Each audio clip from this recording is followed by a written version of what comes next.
Well, hey guys, welcome to Quinn's Tree Farm, coming to you straight through the power of YouTube, right from Middlebury, Vermont. Today we are at the New Hampshire, Vermont Christmas Tree Growers Meeting here at Warner's Tree Farm in Middlebury, Vermont.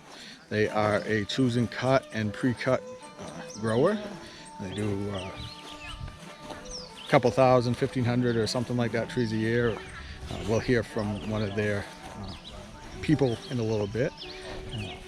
But we're down here to learn some learns and see some seeds and things like that. So stick around and let's learn how to grow Christmas trees. So the first thing we have over here, anyone who wants to play tree doctor, we've got a specimen right there that we can diagnose. We already have a diagnosis, but anybody who wants to guess at it before we reveal the diagnosis, you can take a look at it.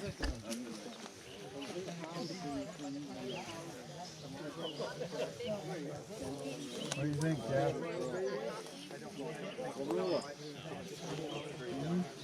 That's the question you'll have to ask the tree. It's on the orange line. Yeah. It doesn't look like a word. Well, maybe it's on the back of the needle. Single black line. It's a single. I'm trying to remember whether it's a single or a double. All right, so I am here with Amanda Warner, and she is part of the Warner family here at Warner's Tree Farm. She is the daughter, obviously, and along with her brother Will and your parents, Cheryl and David. Cheryl and David, they operate Warner's Tree Farm here in Middlebury, Vermont. So, Amanda, tell us a little bit about the farm, maybe how it started and where you've come from and where you are today. So my parents planted trees in 1980 on this property. That was the year they bought the property. They sold their first trees in 1986. I wasn't born until 1989, so I don't remember so you that don't even part. remember that part. So the farm's older than I am. All right. And I grew up here. It was smaller then. Okay. So it was a pretty idyllic childhood. You know, we'd run out through the fields and help people find trees, cut them down for them. Sounds just like Taylor Swift, right? I think, you know, she was born the same year as me. I think I've got a lot in common with her. Excellent. And it grew as my siblings and I grew up. Okay. And we're quite a bit larger now, but it's still just a family-run business. Right. So how many trees do you sell a year? We sold 1,700 trees last year. Okay, and that's pre-cut and choose That is a and cut. mix of choose and cut and pre-cut trees. No wholesale. No wholesale. All right. We haven't done wholesale for 15 years and probably never will again. Well, there you go. One of the things that caught my, when we were talking in the meeting, you were describing it to everybody, was you have some different or maybe some unique growing practices. And I'd love to hear more about that, about how you are working very hard to be maybe not 100% organic, but trying to keep the soil as fresh as it can be and good for growing, and really trying to do as little impact to the ground as you can. Can you share some of those things? Yeah, I think that's a great way of putting it, Matt, because I think everybody would love if they could do everything organic, 100%. right? 100%. It's the ideal, but it's not always immediately possible. And I'm not saying that I can't be organic someday. I would love to be. So right now what we're doing is just trying to be as good to the environment here as we can. Okay, so you're a farmer too. I am. You know the value of healthy soil. Very much. If you don't have healthy soil, you don't have a crop. No, you don't. And you said that you make your own mulch. We make our own mulch. And how do you do that? So we have animals. We have sheep. All right. And we have some horses. The horses don't pull their weight. The sheep we'll get into. They do a little bit more than the horses. Well, excellent. So we mix the manure from the sheep and the horses with chipped up branches from Christmas trees. All right. And chipped up Christmas trees that we cull out of sales. Yep. And the combination creates this kind of barky, mulchy compost. And that sits over winter, breaks down some more. Sometimes we'll let it break down longer.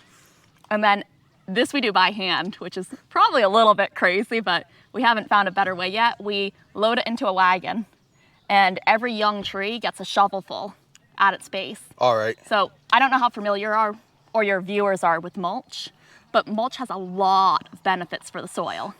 I do. I actually did one of my first videos was on mulching, and I did a terrible. So cool. It is, and it was a terrible job, and I don't mulch anymore.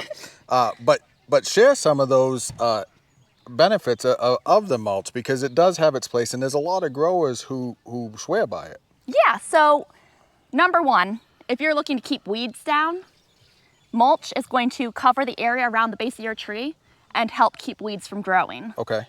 Number two, if you have a dry climate, which we increasingly do here in Vermont in spring. Maine as well. Okay, yeah. So mulch is going to put this kind of protective blanket over the area. And when moisture comes in, it acts like a sponge, right? Yes. And it soaks up that moisture and then releases it slower. Yes. It's going to keep the ground cooler underneath it, which also helps keep evaporation from taking your water away. And you do this on the first year and the second year plantings? We try to make sure that any tree that is been in the field 5 years or less, fewer, 5 years or fewer, has mulch on it. All right. How many acres do you have?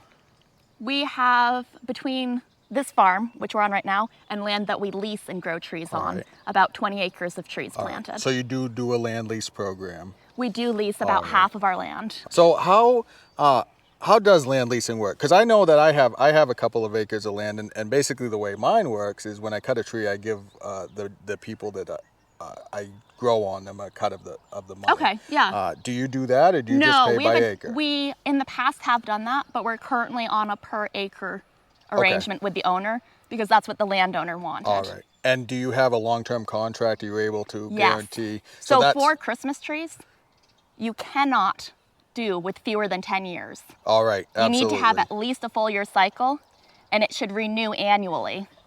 Because you should not be planting that next year unless you know you have your 10 years to get your So every harvest. year that you plant a new crop in a leased field, it gets 10 years It gets renewed out. for another 10 years. Excellent. And that gives you protection as a grower. And it does, and that allows you to expand your footprint without necessarily incurring the upfront cost of real estate, which, as you know, I'm sure in Vermont, just like it is in Maine, it is very vicious, and land is going through the roof. So that is a good idea. You would recommend it to all growers or new growers, especially to get into it. Especially people who don't have, I don't know what land's going for up there, but around here, 500 to 600,000 kicking around to get started on a piece of land. If you haven't seen Fern Rust, there's some sporulating right there.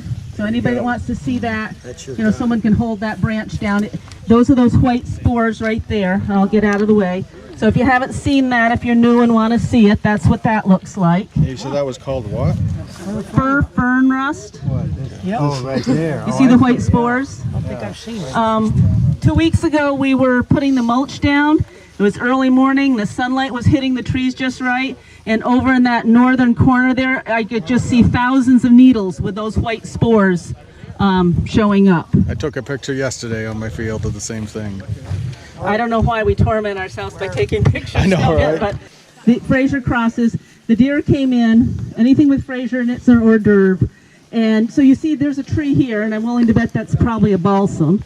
That's what the trees should look like. And then you've got the tree here where at that point in time they ate everything down. And it wasn't dead, so we left it with hopes that we'd get a smaller tree on top.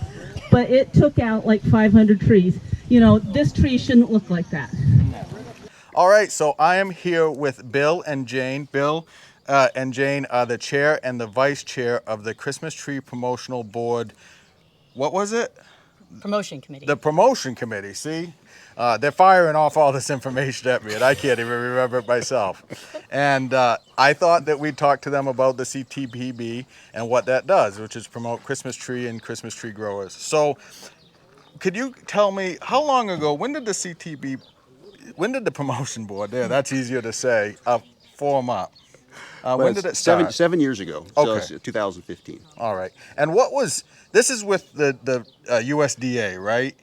And that it's a program to promote Christmas trees and sales of Christmas trees. So what exactly does the promotion board do? What's the mission? Are we need to do this verbatim? Are we supposed to? No, you don't have to do it verbatim.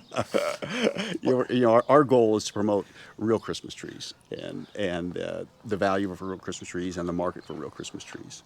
Okay. Anything else to add, Jane? And to support research in the Christmas tree industry, around issues that are affecting all of us and the long-term viability of our farms. So it supports the production research and also market research and the promotion, as Bill said, of our products out in the market now and to ensure we have long-term demand. All right. Now, how do we do this? What are some of the programs that we're doing to do that? Well, we have a new program that's rolling out this year. We can't discuss what that is yet, but it's going to be really great. We're really excited about it, so stay tuned. And that there's going to be a new promotional campaign that's coming out this year. So stay tuned. Excellent. Now, I know that you hear this all the time, and I hear it too, but tree growers have to pay a fee, right? And it's based on how many trees that you sell, correct? And it's 15 cents. And that is in part how you get money for these promotional items that you're doing to better the Christmas tree industry, correct? Go ahead, Right. Jane. Yeah, that's entirely how we fund the work that we do. Tree farms across the U.S. and those who import trees from Canada pay 15 cents, a 15-cent assessment per tree that goes into a fund that's used for promotion and research of our product. I'm sure that you hear people and old, mean, and surly farmers and grumpy people that say, I don't want to pay the 15 cents. There's none of those. There's Never. never, right? So if you had to tell somebody, and I'm sure you've got a good answer for this, why is it worth paying that 15 cents per tree? Well, I'm going to start off with this. 15 cents per tree is roughly, if you have a $40 tree, it's 1/3 of 1% of the sale price of your tree. Okay. Very, very minimal. And for what they get for that, the promotional programs that are going on, I'll have Jane talk about the programs, but it's very cost effective. It's a bargain, as a matter of fact. I agree. It's nothing. 15 cents per tree is not a lot of money to pay for the marketing bang for your buck and the research bang for your buck that you get, whether you're a really small farm or you're a large farm. It's sort of like we all rise when our industry does well. So Jane wanted to clarify something. You said that earlier that all Christmas tree farmers have to do that. That's not correct, right? There's Right. there's a amount that you have to sell. So what is that number? I misspoke. It's farms that sell 500 or more trees off of their farm per year. So those that are under 500 are exempt, but I think as an indicator of the value farms see in this program, I can tell you that we get a lot of farms, hundreds of farms, that make a donation, even if they're not required to pay into the program. I need to make my donation this year. I have been derelict at that, but I definitely need to Caught do that. red-handed. And it's a plan. Life catches up with you. Well, Jane and Bill, thank you so much. I know it's lunchtime and we're all hungry, so I'll let you get back to it, but I appreciate it. If you want to see in the links below, I'll go ahead and link this Christmas tree promotion board and how you can learn more information about that.